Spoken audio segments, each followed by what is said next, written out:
هاي صبوات هبز الله خنو سلام كن بزح يبل تبارك قدام سنبتن انتي سخفلك ندي كما يكولون ويك ايكون ليني زخف نجر يلن لو ما عندي እንዳጻራሮ خلخ سي حانت قال كصبق كيك سري حيري اما وقع بعيني كوصداليو ግን እንታይ ገይረ ነيره فخخታ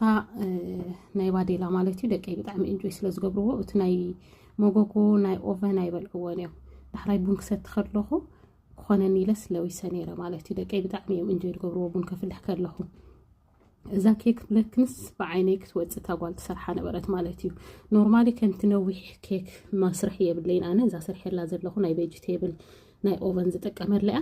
ግን በቃ ክሰርሓለኒ ኢለ ብዙሕ ግዜ ካ ኣነ ሕምባሻ ጽቡቅ ይኾነለይ ግን ኬክ ከምት ዝድላ አይመጸለይኒ ማለትዩ ሎማ አንተ ግን ንመጀመሪያ ግዜ ከምት ዝደልዮ ኬክ ኮይንለይ ማለትዩ ዘንቀደይት ማዓድ ይብላዴታትና ዘንቀደይት ማዓድ ማለት ዝደለይሲ ሰምዓካ ይክእልኒ ታዝደልያ ነገር ከይገበረ ማለት ይመስለኒ እብለከን ራይኦ ጽብቅ ኬክ ሰሪሐ ግን ከንትናታ ነዊሕ አይኮን እናተይ ግፍሕ ዝበለ 4 አንጎለ እዩ በኾምኤ በማእኸሉ ቆሪጽ ዘለኹ ማለት እዩ ከምዚ አገይረ ሰሪሐ ያብለከን ክጽብቅ ኮይንለይ ኣነዚ ተቆራጽ ኬክ ወይ ካ ከምዚ ነዊሕ ኬክ ብጣዕሚ ዝፈቱ ግን ጽቡቅ አይመጸለይኒ ብዙሕ ግዜ ሕጂ ግን ሎማ አንቲ ከምታ ዝደልያ ኮይናት ለይ ማለትዩ ብጎና ኸኣታ ናይ ደቀይ ኢለ ዝገበርኩዋ ናይ ባዴላ ወይ ካ ፈኽታ ናይ ባዴላ ማለትዩ እቲ ናይ ኦቨን ናይ መጎጎ ደቀይ አይበልዕዎን እዮም ተከም ደኾኑ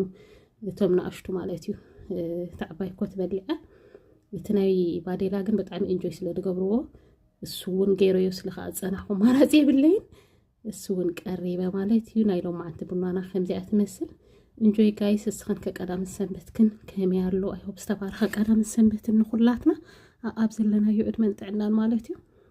እዛ ኬክ ራያ እንቋይ ክብሎኒ ኮነለይኒ ኢለ ካብ ድሌታት ያተረፍኩ ኣነ ዝኾነ ነገር እንድሕርዳ ክገብሩ ኢለ ወይ ካ እንድሕርዳ ሲልኒ ፍቱነ ግን ብዙሕ ግዜ ዘይ ከምቲ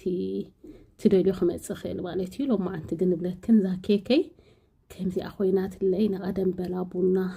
ናይ ቀዳም አጻራሪ ምስወዳኹ ማለትዩ ኖርማል ኣነ ቀዳም ከጻራሪ እዙል ሰንበት ካ ጸጉሩ ደቀ ይገብር ማለትዩ ያኒ ለይካ አተኩል ለኽንተን ናይስ ኮሜንት ትጽሕፋለይ ቲክቶክ ካ አይ ካም ባክ ትብል ማሾ አይ ካም ባክ መጽ አይ ካም ባም ላውል ኩዳ ጠፊ እምበር